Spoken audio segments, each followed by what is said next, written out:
Boa noite, Porto Alegre.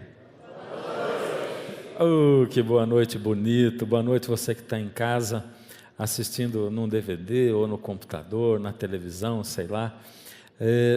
Eu digo boa noite que nós estamos de noite aqui em Porto Alegre. Essa série, O Clamor da Meia-Noite, que está de volta aqui na Novo Tempo.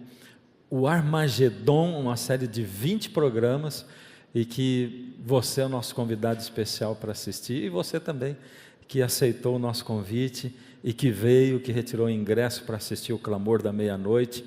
A gente fica muito contente de ter todos vocês aqui. Então vamos lá, a Bíblia e o Armagedon. Essa é a imagem que as pessoas têm do Armagedon em geral, não é? Por que será que as pessoas têm essa imagem? A imagem de guerra, de destruição.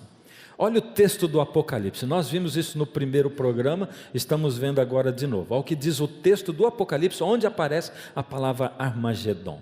Então vi saírem da boca do dragão, da boca da besta e da boca do falso profeta. Tem 3 personagens aí.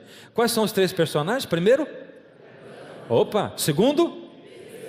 Mas por que vocês estão falando isso para mim? Chamando de besta? Não, né? Besta? Mas o que é besta será na Bíblia? Besta é um xingamento? É alguém falando besta? Não, a gente vai aprender isso também.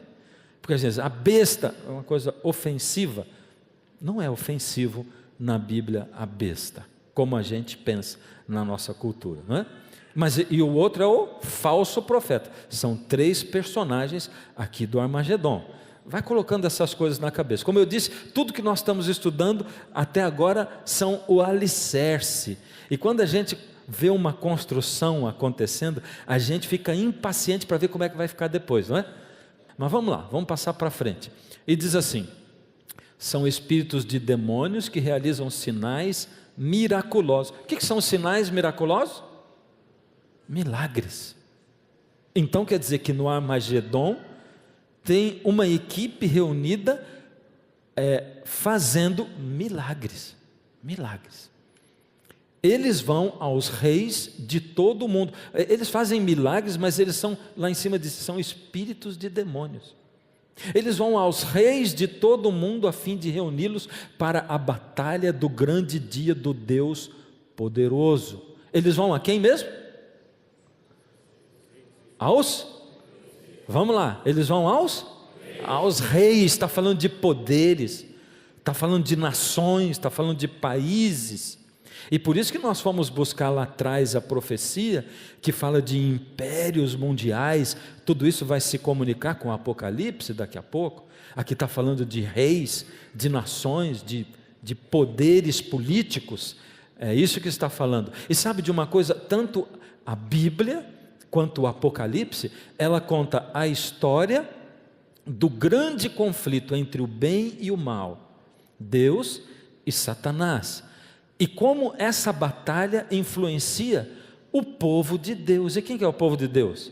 São as pessoas que, ouvindo o chamado de Deus, decidem aceitar, dar atenção para Deus, porque Deus chama a quantos? Deus chama a todos. Todas as pessoas no mundo são chamadas por Deus. Muitos são chamados, mas poucos são escolhidos, ou poucos resolvem dar atenção ao chamado de Deus. Mas vamos lá, e o texto termina dizendo: então os 3 espíritos reuniram os reis todos no lugar que em hebraico é chamado Armagedon. E a nossa grande pergunta: o que é o Armagedon? Eu mostrei para vocês que Hollywood diz que o Armagedon é um grande asteroide que vai se chocar com a Terra nesse filme, né? Eles abordaram o assunto dessa maneira. Por causa disso, nós fomos buscar Daniel 2, onde conta a história de uma estátua muito grande e onde aparece uma pedra gigante chegando num momento da história do mundo. E eu vou dar uma repassada bem rápida. O sonho de Nabucodonosor, imperador de Babilônia, do Império Babilônico, 600 antes de Cristo, 605 antes de Cristo, e ele sonhou com essa grande estátua, era uma estátua diferente, tinha a cabeça de... Vamos ficar esperto junto comigo? Vamos lá. O pessoal em casa vai ouvir. A gente tem aqui uns microfones só para vocês falarem comigo. Cabeça era de ouro. Cabeça era de ouro. O peito e os braços eram de prata. O quadril e o ventre de bronze. As pernas de ferro. E os pés? É isso mesmo. Vocês falam tudo invertido. Um fala primeiro o ferro e outro fala o barro. Aí não dá para entender direito. Mas é isso, vocês estão afiados, não estava escrito, vocês acertaram tudo. Eu tenho certeza que você lá em casa também já está craque no assunto aqui do Daniel, né? Então vamos lá. A história mostra para a gente, e a explicação bíblica direitinho, a gente foi explicando tintim por tintim, e diz que a cabeça, como Daniel explicou para o rei Nabucodonosor, era a cabeça de ouro, o Império Babilônico, que durou dos 605 ao 539 antes de Cristo. Depois ele explica que os peitos de prata, com os braços, representava o Império Medo-Persa, que aconteceu do ano 539, quando acabou o Império Babilônico, até o ano 331 a.C. Em seguida, a história mostra para a gente que depois do Império Medo-Persa, veio o Império Grego, que aconteceu de 331 a 168, com Alexandre o Grande como o grande general e comandante. Logo depois, as pernas de ferro. O império que veio em seguida, a história nos conta que foi Roma, o maior, o mais longo de todos os impérios e o mais duro também. Jesus morreu durante o Império Romano, e depois de Roma, o mundo se dividiu e nunca mais teve o império, e ali diz o seguinte, a profecia diz, assim como o ferro e o barro não se misturam, eles vão tentar se misturar em casamento, mas não vão conseguir. E a gente também estudou, fez um estudo profundo na história, mostrando como é que os casamentos foram se cruzando na Europa, e nem assim eles conseguiram uma hegemonia e um império mundial. Depois outros tentaram. Napoleão tentou o império mundial, não tentou? Quem mais tentou? Hitler tentou também o Império Mundial, também não conseguiu, né? Então aqui está o resumo de tudo, né? As partes da estátua. Daniel diz no final do sonho, ou no final da revelação do sonho que Deus deu para Daniel, para dar para o rei, ele disse para o rei, quando estavas olhando, uma pedra foi cortada, ou foi jogada sem o auxílio de mãos, feriu os pés de ferro e de barro, e os esmiuçou. E a minha pergunta é, pedra? O que será que é esta pedra? E a pergunta até aqui só girou em torno de assim, será que é um asteroide que vem se chocar com a Terra? É o asteroide ou não? Você tem dito para mim que não é. E eu estou achando vocês muito sabidos nessa questão aí, né? Mas vamos dar uma atenção a esse texto especificamente. Olha só. Também eu te digo, quem está falando isso aqui? Jesus está falando, lá em Mateus. Também eu te digo que tu és Pedro, e sobre esta pedra edificarei a minha igreja, e as portas do inferno não prevalecerão sobre ela. Essa é uma declaração de Jesus. E Jesus disse isso para Pedro, e diz, também eu te digo, Pedro, que tu és Pedro, e sobre esta pedra, por que Jesus falou isso para Pedro?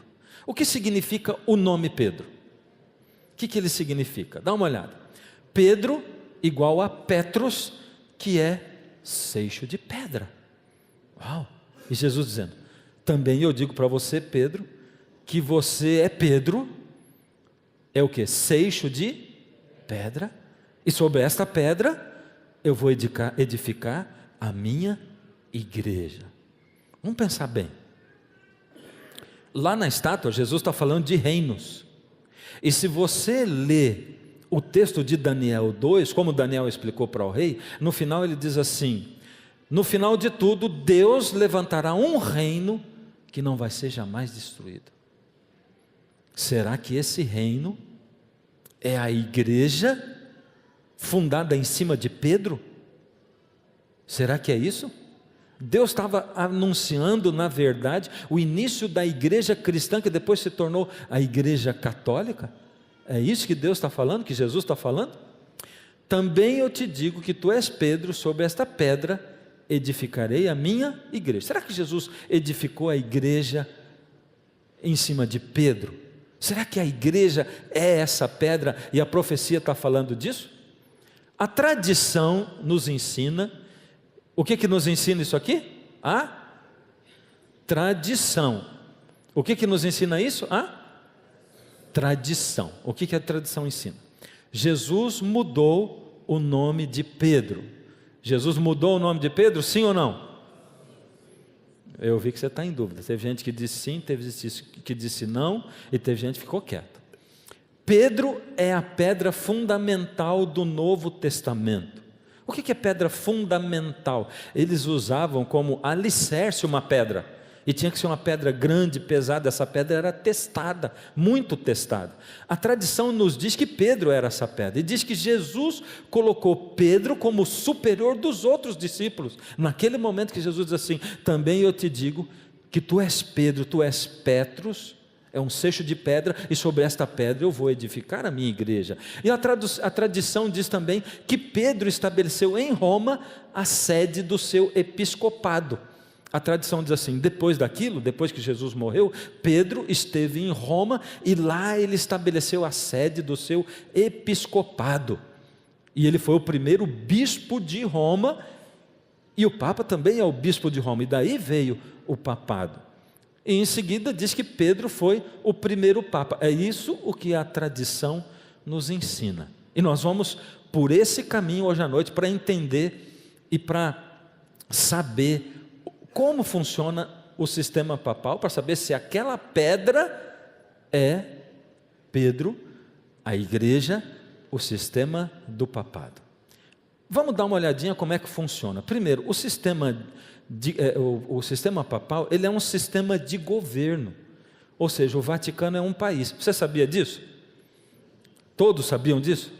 Todo mundo?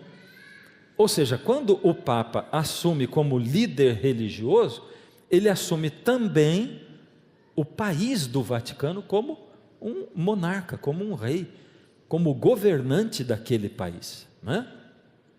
O Papa é considerado também rei, ou seja, ele é líder religioso, mas ele também é rei. Em terceiro, o sistema papal, ele é um sistema, portanto, ele é um sistema político-religioso. Interessante, né? Ele não é só religioso, ele também é um sistema político, porque ele é rei e é líder religioso, então é político-religioso. Tudo isso é muito importante para a gente entender o Armagedon. Todos os reis do mundo honram o Papa. Já perceberam como é que é? Olha só, essa foi a posse do Papa Francisco. Olha só como é que foi. Tinha reis, tinha dirigentes, governantes do mundo inteiro. Tinha 132 delegações do mundo que foram cumprimentar o Papa Francisco. Olha o que diz esse texto aqui, tirado da UOL, de 19 de março de 2013. Entre os representantes de outras religiões, porque não estavam só os governantes, tinha representantes de outras religiões, estavam ainda o metropolita arcebispo Hilarion da Igreja Ortodoxa Russa, essa é a religião ortodoxa, o metropolita como é que é o nome dele? Vocês leem lá para mim? Se vocês não conseguem, eu também não, mas é ele ali, ó, da Igreja Ortodoxa Sérvia, o reverendo Olai, podia chamar João, Antônio, era mais fácil, né? Reverendo Olai Fixi, deve ser isso aí, do Conselho Mundial de Igrejas e representantes da Comunhão Anglicana, da Igreja Anglicana, da Federação Luterana Mundial, da Aliança Mundial Evangélica e de outras religiões. Entende? Então, quem se considera evangélico estava lá representado pelos representantes dos evangélicos. Breve história do papado. Vamos entender como é que o papado chegou nisso. como é que foi montado o sistema do papado na história, e nós vamos ter uma pequena aula de história agora. Se prepara.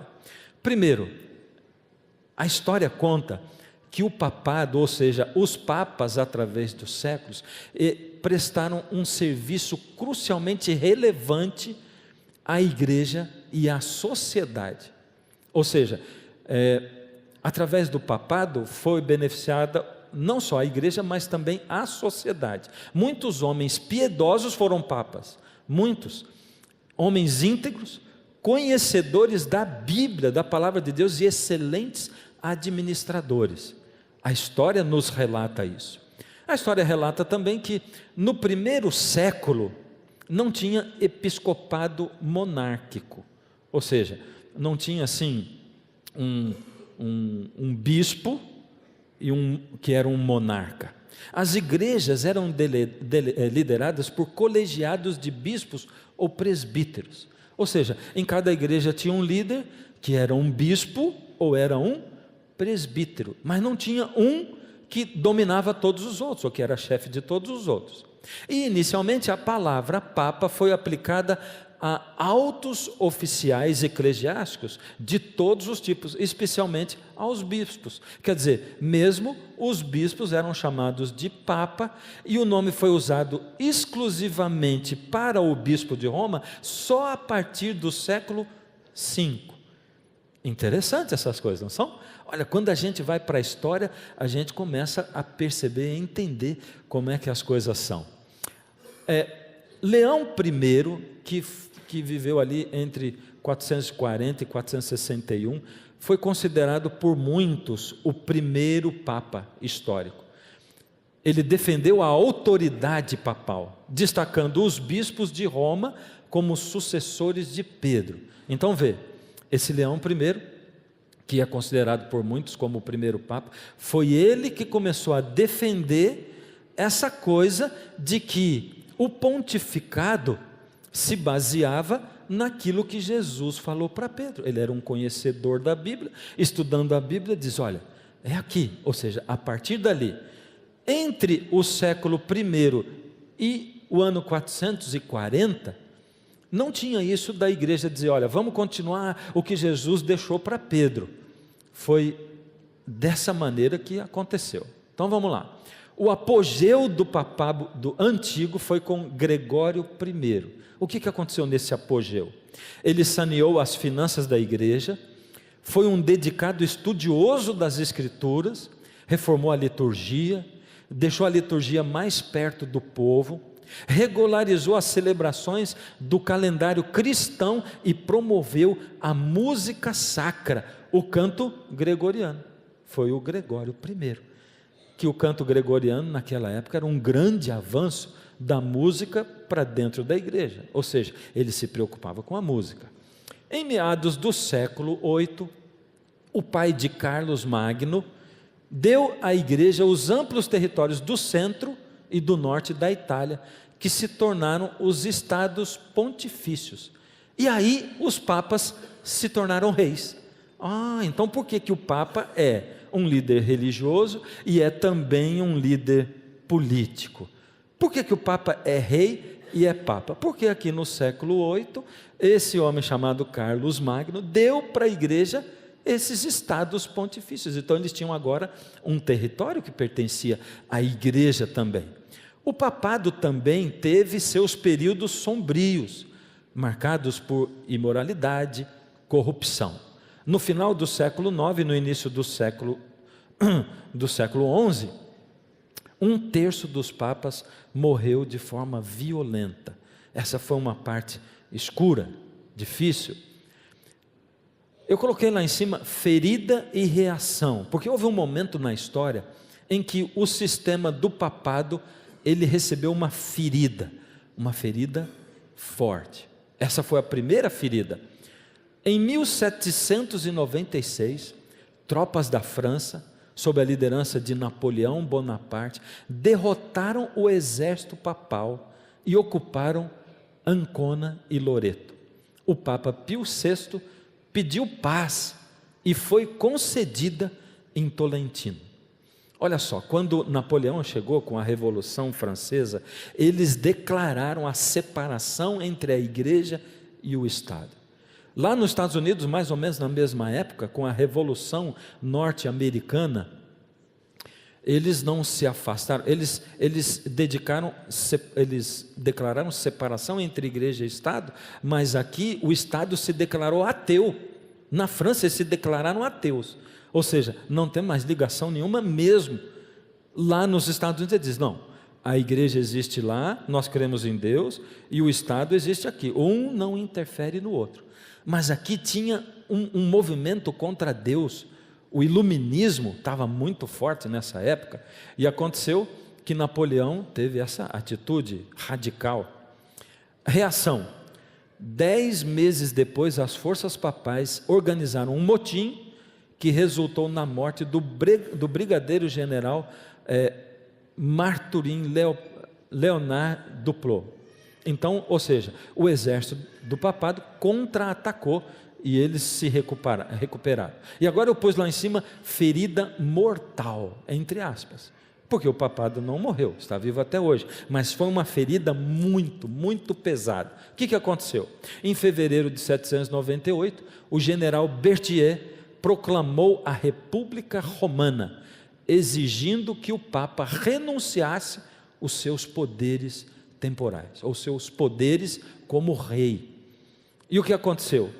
Como Pio VI recusou, o Papa foi feito prisioneiro e em 20 de fevereiro de 798 foi escoltado do Vaticano para Siena e de lá foi para Certosa, indo finalmente a Valença, onde faleceu em 29 de agosto de 799.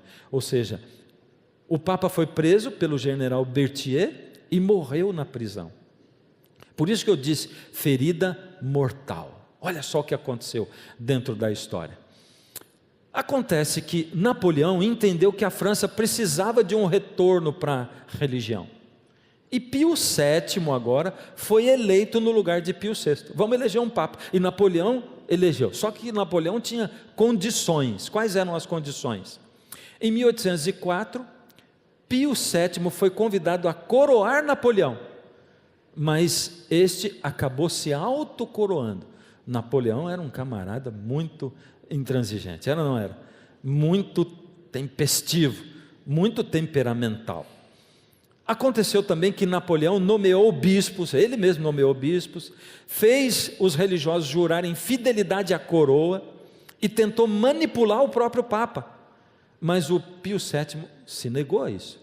Napoleão ocupou os estados pontifícios e prendeu Pio VII, ou seja, o sistema papal ali estava interrompido oficialmente, e é isso o que a história nos conta.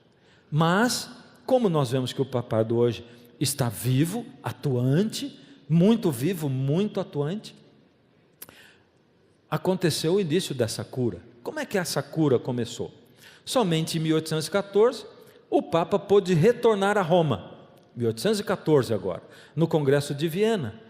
Os estados papais foram devolvidos, ou seja, devolveu os estados papais, o Papa passou a ser rei de novo. Pronto, religou a história. Após a derrota de Napoleão em Waterloo, Pio VII apoiou o povo francês, que sofreu muito sob Napoleão, e lutou para que não aparecessem outros Napoleões. Ou seja, agora o Papa se juntou à política para evitar que a França sofresse sob a liderança de uma outra pessoa como Napoleão. Segundo os historiadores, com a morte do Papa Pio VI em pleno período da Revolução Francesa, muitos julgaram que se sepultaram para sempre o pontificado. Por isso eu disse ferida mortal. Mas a cura total da ferida foi acontecendo aos poucos. O Concílio Vaticano II, nos anos 1960, agora está bem mais pertinho de nós, né? Porque em 1960 aconteceu logo ali, não foi? O que você acha? Faz pouco tempo que aconteceu 1960, não faz? Faz ou não faz? Obrigado, porque eu sou nascido nessa década, 1963. Foi logo ali. Em 1960, o Concílio Vaticano modernizou o papel e a ação da igreja na sociedade. E agora começou a dar de novo novos horizontes. Após a conclusão do Concílio Vaticano, o Papa Paulo VI e os que vieram depois dele, principalmente o Papa João Paulo II, lembra dele? Opa, chegamos mais bem pertinho de nós aqui na história, e a história vai ficando mais próxima. O Papa João Paulo II fez o quê? O Paulo VI e o Paulo II passaram a ser conhecidos como os papas peregrinos. Por que papas peregrinos? Porque eles viajaram o mundo inteiro pregando o ecumenismo. O que é o ecumenismo? A união de todas as religiões, sem muros e sem barreiras. E você não viveu provavelmente na época do Paulo VI, mas você viveu na época do João Paulo II. E hoje, o que o Papa Francisco está fazendo? Ele está seguindo o mesmo caminho do Paulo VI e do João Paulo II, e está viajando o mundo inteiro, e ele fortemente tem pregado a união de todas as religiões, ele fortemente tem pregado o ecumenismo. É isso ou não é? E por isso a gente vê. Aliás, o Papa Francisco é uma simpatia de pessoa, é ou não é? Você não acha ele uma simpatia? Ele é muito simpático, muito carismático, e quando ele viaja ao mundo inteiro, e ele tem contato com repórteres, com pessoas, ele impressiona as pessoas por causa disso. E está fazendo um trabalho muito forte em torno dessa área do ecumenismo. Vamos lá voltar. O que a tradição nos ensina? A tradição nos ensina que Jesus mudou o nome de Pedro. A tradição ensina para a gente que Pedro é a pedra fundamental, aonde Jesus fez nascer a sua igreja. Diz que Jesus colocou Pedro como superior dos outros discípulos, e diz que Pedro estabeleceu em Roma a sede do seu episcopado, e diz que Pedro foi o primeiro papa. A pergunta é agora assim: o que a Bíblia nos diz? O que a Bíblia diz? E aqui eu tenho que parar um pouco, para, depois de tanta coisa de história assim na tua cabeça, informação, para um pouquinho, dá uma respirada funda assim, ó. Respira aí em casa, vamos lá, de novo, vai. Areja a cabeça, deixa vir oxigênio para o cérebro, né? Show o sono, passa o sono para lá. E eu quero chamar a sua atenção num negócio. Aqui começa uma guerra que nós precisamos enxergar, porque em geral a gente não enxerga essa guerra. É uma guerra que existe sempre em qualquer pessoa que decida amar a Deus e servir a Deus. É uma guerra, uma luta entre Bíblia, a verdade do que diz a Bíblia, e a tradição. Você entende? Certo? Qual é a religião que tem tradição? Qual religião tem tradição? Todas têm. Todas as religiões têm suas tradições. Todas têm. Tradição é aquilo que eu faço porque as pessoas me disseram que tem que ser assim. Você entende? Por que eu faço isso? Sabe quando alguém diz assim: por que você não faz tal coisa? É porque eu sou cristão. Mas pede para o teu pastor para ele te liberar. E tem gente que acha que o pastor é a consciência dele. Uau! Quando eu era garoto, que alguém dizia assim, uma vez um professor disse para mim: pede para o teu pastor. Eu digo assim: mas meu pastor não manda em mim. Quem manda em mim é Deus. Eu vou olhar o que a Bíblia diz. Se a Bíblia diz assim, o pastor pode falar. Se ele falar para eu fazer, ele está errado. A Bíblia que está certa. Como é que eu vou seguir o que os outros dizem? Então a tradição é aquilo que eu faço porque eu sempre fiz. É aquilo que eu faço porque eu acho que está certo, que me ensinaram assim. E na maioria das vezes a gente segue tradições sem perceber. Por isso que eu perguntei para você, qual é a religião que tem tradição? E como eu estou falando da história, você vê, isso aqui não é nem história da Igreja Católica. É lógico que é a história da Igreja Católica, mas eu falei de história do cristianismo. Você é cristão? Essa é a nossa história, porque foi assim que veio a igreja cristã. Essa é a história da nossa raiz como cristãos, desde Jesus, e a história veio avançando. Depois lá na frente aconteceu a reforma, e que aí se separou o catolicismo de protestantismo, mas essa é a nossa história, história do cristianismo. Mas como eu estou falando de papado e tal, pergunto, qual é a igreja que tem tradição? E você automaticamente já liga com o que eu falo, a igreja católica, não é? Pensou a igreja católica, mas toda igreja tem tradição, e o problema é que a gente não vê que a nossa igreja tem tradição, sabe?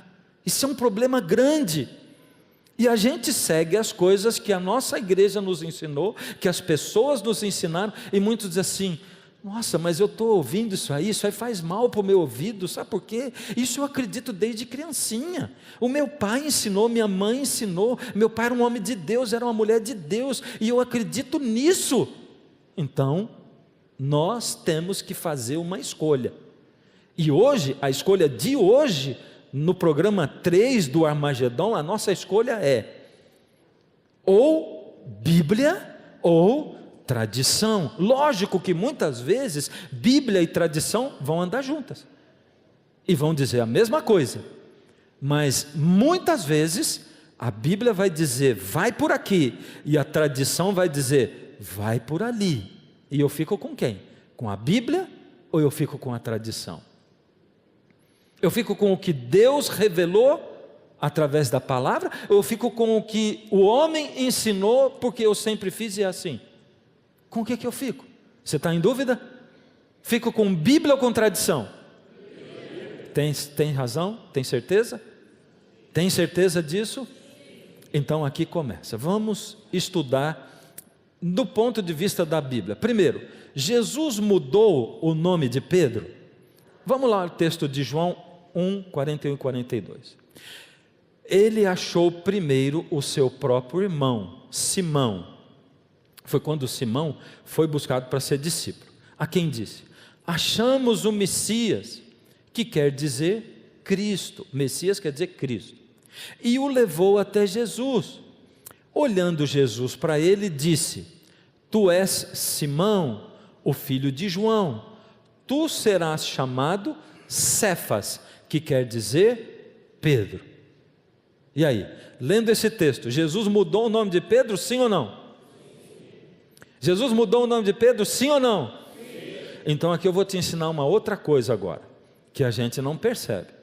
Não dá para a gente se basear, ou para montar uma doutrina em cima de um texto. A gente tem que comparar um texto com outro texto, mas também não dá para montar em cima de dois só. Aí tem que achar um outro que diz a mesma coisa, um outro, tem que ter uma série de textos bíblicos que digam a mesma coisa, entende? E não é porque aqui está dito errado, é porque aqui só diz até uma parte. Aqui Jesus diz assim, o teu nome é, como é que é o nome? É Simão, mas você vai ser chamado Cefas, que é Pedro, seixo de pedra. Tá, então vamos continuar. Olha esse outro texto, Lucas 6, 13 e 14. E quando amanheceu, chamou a si seus discípulos e escolheu 12 entre eles, aos quais também deu o nome de apóstolos. Simão, a quem acrescentou o nome de Pedro, e André seu irmão, Tiago e João, Filipe e Bartolomeu. Opa, Jesus mudou o nome de Pedro? Jesus fez o quê? Ele acrescentou o nome. E você vai encontrar alguns lugares na Bíblia chamando de Simão Pedro. Não é isso? Simão Pedro. Então Jesus acrescentou o nome. Ele não mudou o nome de Pedro, ele acrescentou. Então, nesse item, quando a tradição diz assim, Jesus mudou o nome de Pedro, está certo ou está errado? Está errado. Segundo a Bíblia, Jesus não mudou, ele acrescentou. A segunda coisa diz, Pedro é a pedra fundamental do Novo Testamento. E esse assunto eu vou deixar para daqui a pouco, tá? Vamos pendurar no cabide. A tradição diz que Pedro foi colocado por Jesus como superior dos outros. Será que Jesus o colocou mesmo? Levantou-se entre eles uma discussão sobre qual deles seria o maior. Isso está em Lucas 9, 46. Isso aconteceu depois que Jesus falou com Pedro e diz assim, você chama Simão, mas você vai chamar Pedro. E acrescentou o nome Pedro para Simão. E as pessoas, a tradição diz assim, naquele momento Jesus colocou Pedro acima dos outros, e fez Pedro superior aos outros. Aí depois foi acontecendo, o tempo foi passando, de repente, a Bíblia diz, levantou-se entre eles uma discussão a respeito de quem era o maior. Se eles estavam discutindo quem era o maior, será que Jesus colocou Pedro como superior aos outros? Não. Porque se eles estavam discutindo, se Jesus tivesse dito, Pedro é o líder de todos, Pedro, eu vou fundar minha igreja sobre Pedro, não teria dúvida, e eles iam respeitar Pedro como o líder. Então, nesse quesito, nós podemos ver em Atos 11, de 11 a 18, que é relatado que Pedro e João foram enviados pelos apóstolos. Se ele fosse superior aos outros, ele é quem enviaria as pessoas, você entendeu? Aqui no texto está dizendo, os apóstolos enviaram Pedro e João, mas se ele fosse o líder da igreja, se ele tivesse sido colocado o Papa, como diz a tradição, ele não teria sido enviado. Em Atos 15, 13 e 19, mostra o primeiro concílio da igreja, e ali mostra Tiago presidindo o conselho, e não Pedro. Se fosse Pedro, não seria ele que ia dirigir esse concílio da igreja? Toda a comunidade ia reconhecer Pedro como líder, mas era Tiago que estava presidindo. E em 1 Coríntios 12, 28, Paulo descreve os cargos da igreja, e ali ele cita que na igreja nós temos, entre os cargos, ele diz, temos apóstolos, profetas, mestres, e fala um monte de outros. Um cargo que ele não diz que existe é o vigário de Cristo. Ele não diz papa, não diz vigário. O que é vigário, a palavra? Vicarios, quer dizer substituto. Então, quando alguém fala que é o vigário de Cristo, ele está dizendo que ele é o substituto de Cristo. E Paulo não aponta esse cargo dentro da igreja primitiva. Então, realmente teve um hiato muito grande entre a conversa de Jesus com Pedro e depois, quando o primeiro Papa apareceu lá, em 440 e pouco. Então, Pedro é a pedra fundamental do Novo Testamento, sim ou não? Segundo a Bíblia, sim ou não? Não, também não é. O 2 nós estudamos ainda. Jesus pôs Pedro como superior dos outros? Não, ele não pôs. Aquela outra segundo nós não estudamos ainda, né? 4. Roma teria sido a sede do episcopado de Pedro. Ou seja, Pedro foi para Roma e lá ele fundou o seu episcopado. Agora nós temos que ir um pouquinho para historiadores. Se Pedro estivesse em Roma, vamos pensar e vamos raciocinar comigo. A epístola que Paulo escreveu para os romanos, ele não precisaria ter escrito. Sabe por quê? Paulo escreveu a carta dele para os romanos para poder direcionar a igreja. A igreja estava se afastando do caminho de Deus, estava se afastando da palavra de Deus. Então Paulo escreveu isso aqui para direcionar a igreja. Você acha que se Pedro estivesse em Roma, Paulo ia precisar mandar uma carta para Roma para poder direcionar a igreja? Não. Então Pedro, isso aqui indica que Pedro não estava lá em Roma.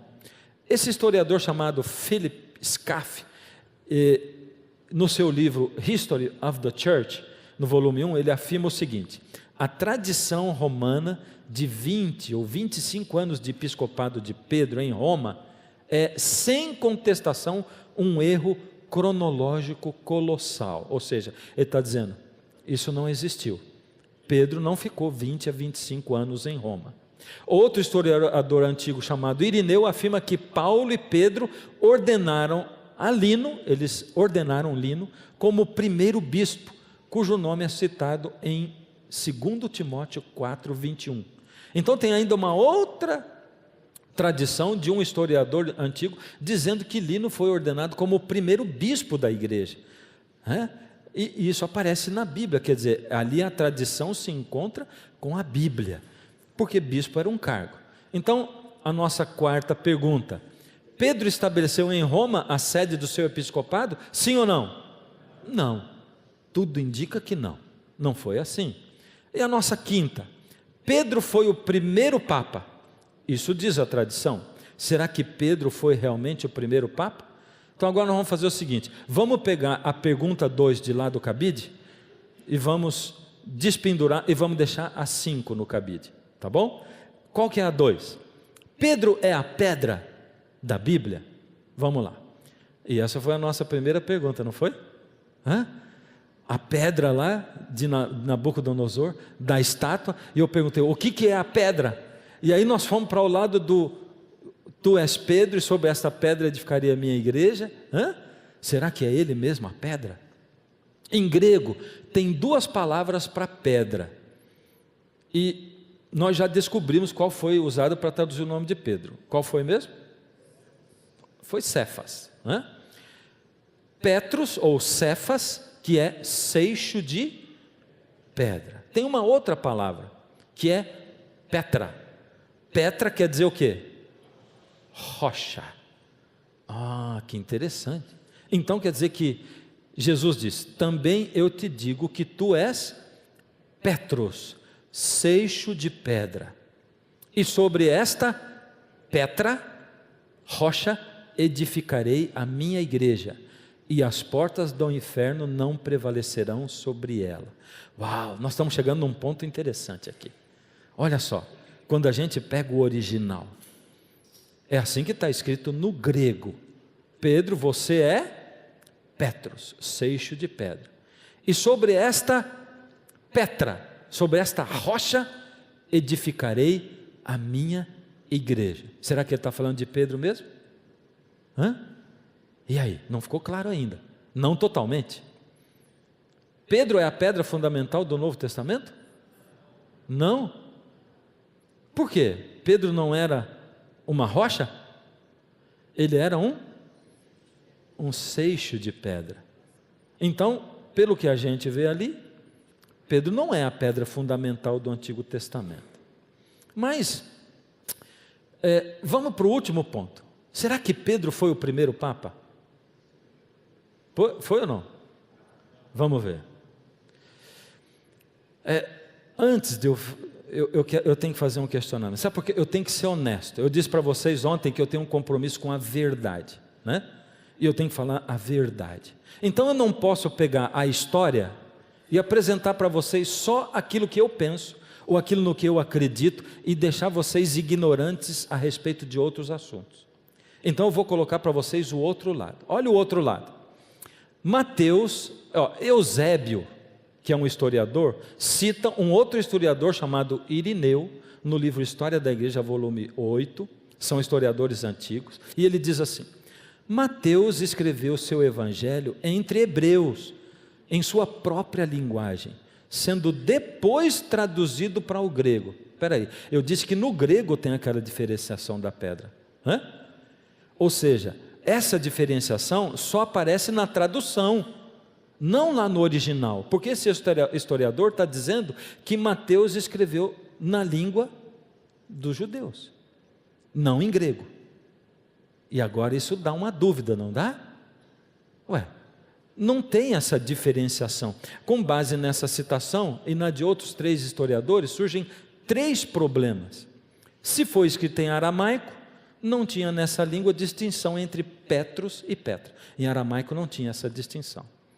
Segundo, Cristo falava o aramaico e não o grego, portanto, quando ele disse, ele preferiu não fazer essa distinção. Quando ele falou, ele não fez essa distinção. Pedro, da nacionalidade galileia, o primeiro pontífice dos cristãos, esse é o historiador que está falando, tendo inicialmente fundado a igreja de Antioquia, se dirige a Roma, onde pregando o evangelho continua 25 anos bispo na mesma cidade. Está escrito no livro Crônicas de Eusébio, na página 261. Ou seja, tem um historiador aqui que fala que Pedro morou 20 a 25 anos em Roma. Uau! Confunde a gente, não confunde? É por isso que a gente tem que estudar. Vai em busca de um lado, vai em busca do outro. Agora vamos ver. O que a gente vai fazer? Para onde que nós vamos com toda essa história aqui? Com toda essa divisão na nossa cabeça? Será que Pedro foi mesmo o primeiro Papa? Primeiro, nenhum historiador da época foi contemporâneo de Pedro. Interessante, esses historiadores antigos, nenhum viveu na mesma época que ele. Eles morreram entre 187 a 500 anos depois de Pedro. É muito tempo, não é? Então, quando eles escreveram baseado no que outros falaram, não no que eles viram. Nenhum deles viveu na época de Pedro. Isso é importante. Olha só, os historiadores aí morreram. Esse Orígenes morreu 187 anos depois de Pedro, e os outros, dali para mais, né? Para que Pedro seja considerado o primeiro Papa, ele precisa ter morado em Roma, mas só 4 historiadores citam a tradição de que Pedro esteve em Roma. Só 4 deles citam, não mais, ninguém mais. Tem 3, existem algumas contradições, veja só. O mesmo historiador Eusébio, que citou Pedro como o primeiro pontífice dos cristãos e disse que ele morou em Roma 25 anos, ele tem uma outra citação no livro dele que diz o seguinte: depois do martírio de Pedro e Paulo, o primeiro a obter o episcopado na igreja romana foi Lino. Opa, o Eusébio se equivocou ali. De um lado ele diz que o primeiro foi Pedro, que estabeleceu o seu episcopado, e depois ele diz que foi o Lino, o primeiro Papa. Paulo, ao escrever de Roma a Timóteo, cita-o na saudação final da carta, Eusébio, bispo de Cesareia. Uau, que confusão que é feita aí na história. Sabe, esse negócio de história, eu fico assim, meio cismado com o negócio de historiador. Eu fui outro dia numa livraria comprar um livro, e tinha um livro ali escrito assim, A Verdadeira História do Brasil. Aquilo que não foi contado nos livros. Interessante. Então quer dizer que tem alguém achando que a história que nos contaram não contou todos os detalhes, ou que não é a verdadeira. Aliás, eu fico assim pensando no que os médicos dizem, porque isso é coisa assim, historiador, ciência, não é no que os médicos dizem.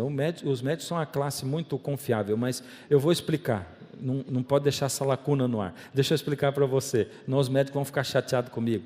Mas o médico diz assim: olha, você deve comer só na hora da refeição, e isso é o que vai fazer bem para você. Aí passa um tempinho, aí diz assim: não, para você manter o seu peso, você tem que comer a cada 3 horas. Aí passa um tempinho, sai uma outra pesquisa e diz assim: não, você deve comer só na hora da refeição, porque senão o seu estômago vai ficar cansado. Aí passa um tempinho e a gente fica assim no meio do caminho. E o problema não é o médico, são as pesquisas que levam para cá, e historiador, a gente fica assim, um diz um negócio, outro diz outra coisa, outro ouviu daqui, ouviu dali. E é por isso que muita gente não acredita na Bíblia. Só que a Bíblia não é livro de história. A Bíblia é revelação direta de Deus para os seus profetas. O historiador contemporâneo Peter de Rosa afirma no livro Vicários de Cristo: o nome de Pedro não aparece nas listas mais antigas de sucessão episcopal. Ou seja, não aparece o nome dele lá. E essa arqueóloga Margarida Guardus, essa é interessante, sabe por quê? Porque ela foi contratada pelo Vaticano para escavar e encontrar os ossos de Pedro. E na revista 30 Dias na Igreja e no Mundo, março de 1966, ela diz o seguinte, presta atenção o que ela fala: todavia, enquanto sobre Paulo temos notícias mais precisas, quanto à presença de Pedro em Roma, não possuímos testemunhas de contemporâneos. Ou seja, não dá para saber, não tem como, fica uma lacuna na história. Ou seja, quanto à última parte, o fato de Pedro ter sido o primeiro Papa, também não dá para provar que Pedro foi o primeiro Papa através da história e nem através da Bíblia. E a gente volta para a pergunta: quem é a pedra então? Se Jesus diz assim: tu és Pedro, seixo de pedra, e sobre esta pedra edificarei a minha igreja. Ele estava falando de Pedro? De quem que ele estava falando? Isaías 8, de 12 a 16, diz o seguinte: ao Senhor dos exércitos, a Ele santificai, seja Ele o vosso temor, seja Ele o vosso espanto. Ele vos será santuário, mas será pedra de tropeço e rocha de ofensa às 2 casas de Israel, laço e armadilha aos moradores de Jerusalém. Está dizendo aqui que quem é a pedra? No Antigo Testamento é o Senhor Deus. Então o Antigo Testamento diz que Deus é a pedra. E olha, esse tanto de texto aqui está dizendo que Deus é a pedra, no Antigo Testamento. Então o Antigo Testamento afirma: Deus é a pedra. Salmo 118, 22, eu separei esse aqui, porque ele diz assim: a pedra que os construtores rejeitaram, essa veio a ser a principal pedra angular. Isso procede do Senhor e é maravilhoso aos nossos olhos. E agora eu arrepio aqui de novo, porque isso aqui foi escrito por Davi, muito antes de Jesus vir, e está dizendo assim: a pedra que os construtores rejeitaram, ela veio ser a pedra principal. De quem será que Davi estava falando? Lucas 20, 17. Mas Jesus, fitando-os, disse: que quer dizer, pois, o que está escrito? E agora Jesus vai citar Salmo, esse que a gente acabou de ler. E ele diz: a pedra que os construtores rejeitaram, esta veio ser a principal pedra angular. Jesus olhou para os discípulos como eu estou olhando para vocês hoje, e ele diz assim: o que Davi quis dizer quando ele falou que a pedra principal foi rejeitada? O que Davi quis dizer? E ele, no verso seguinte, ele diz: todo o que cair sobre esta pedra ficará em pedaços, e aquele sobre quem ela cair ficará reduzido a pó. De que pedra Jesus estava falando? Quem cair sobre essa pedra vai ser o quê? Despedaçado. E aquele sobre quem a pedra cair vai virar pó. Jesus estava falando de que pedra? Por fim, chegando-vos para ele a pedra que vive, rejeitada sim pelos homens, mas para com Deus eleita e preciosa. Quem é ele, a pedra que vive? Quem é ele, a pedra que vive? Jesus. Ah, Jesus é a pedra que vive. Está lá em 1 Pedro 2,4. Espera aí, 1 Pedro? Quem foi que escreveu isso aqui então? Foi Pedro. Pedro está dizendo que Jesus foi a pedra. Olha, vamos ver outro texto aqui, 1 Pedro 2,7, para vós outros, portanto, os que credes, é preciosidade, mas para os descrentes, a pedra que os construtores rejeitaram, essa veio ser a principal pedra angular. Este Jesus é pedra rejeitada por vós, os construtores, a qual se tornou pedra angular. Pedro também diz, está escrito em Atos, mas faz parte do sermão de Pedro. Pedro declarou abertamente: Jesus é a pedra. Então quer dizer que quando Jesus falou com Pedro, mesmo que Mateus tivesse escrito em aramaico, Mateus estava lá. Pensa bem. E Jesus disse: porque tu és Pedro, seixo de pedra, e sobre esta pedra edificarei a minha igreja. Jesus deu a entender claramente para Pedro que ele estava fazendo diferenciação entre Pedro, que era um seixo de pedra, e ele que era a pedra. Por isso, na hora que o texto foi traduzido para o grego, espera aí, mas quem foi que traduziu o livro de Mateus para o grego? O próprio Mateus. Foi ele. Então nós podemos ter confiança no texto, porque a própria pessoa que estava presente traduziu para o grego, e quando ele escreveu no grego, ele fez diferenciação entre os dois termos, para indicar seixo e pedra. A pedra é o Senhor Jesus. Pedro não é a pedra. Também eu te digo que tu és Pedro, e sobre esta pedra edificarei todo aquele sobre quem essa pedra cair. Ele está falando dele mesmo. E o que Daniel diz? Vamos voltar para a profecia e terminar aqui. Mas nos dias destes reis, esses reis eram onde mesmo? Na estátua? O pé da estátua. A gente vive em que época mesmo? Na cabeça, no peito, na perna ou nos pés da estátua? Nos pés. E Daniel está falando, nos seus dias, porque essa profecia diz respeito ao tempo do fim, dos nossos dias, o Deus do céu suscitará um reino. Opa, então essa pedra é um reino. Ah, faz sentido, não faz? Cabeça é um reino, o peito é outro reino, é tudo um reino.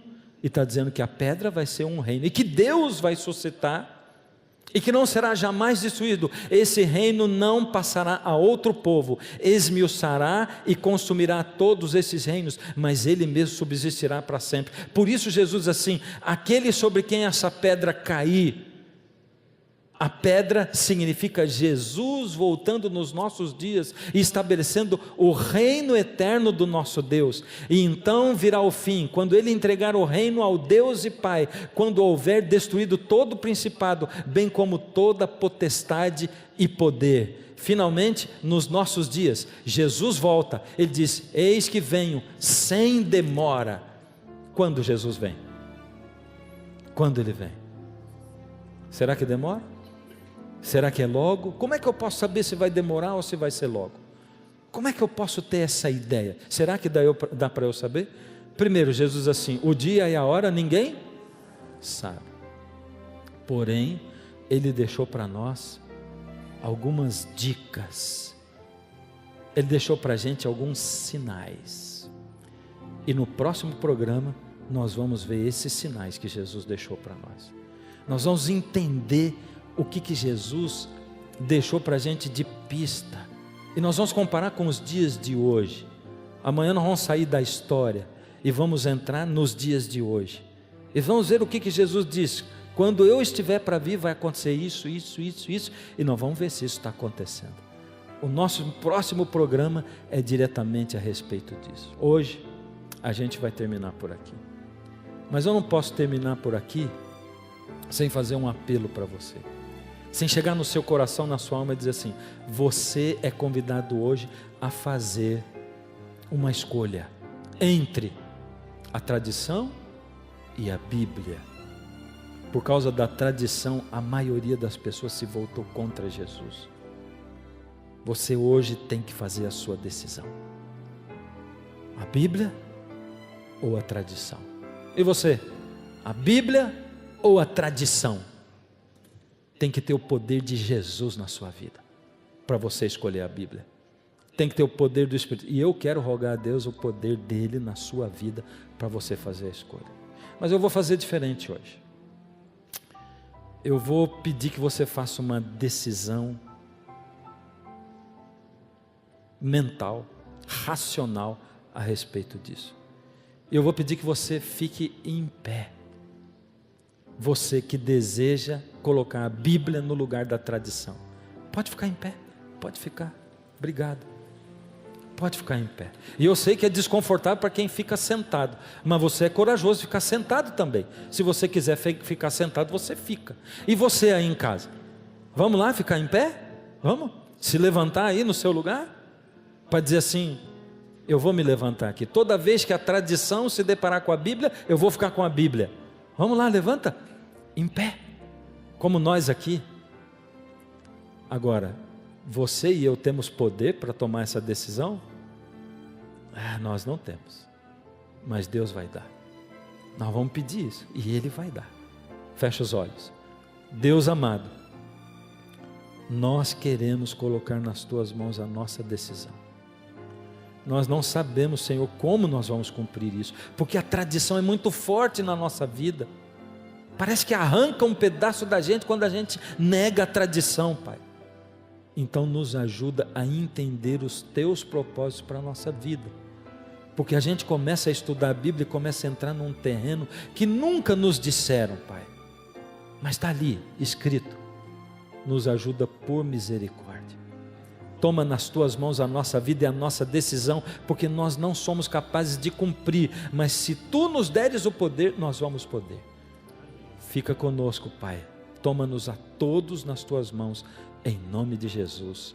Amém.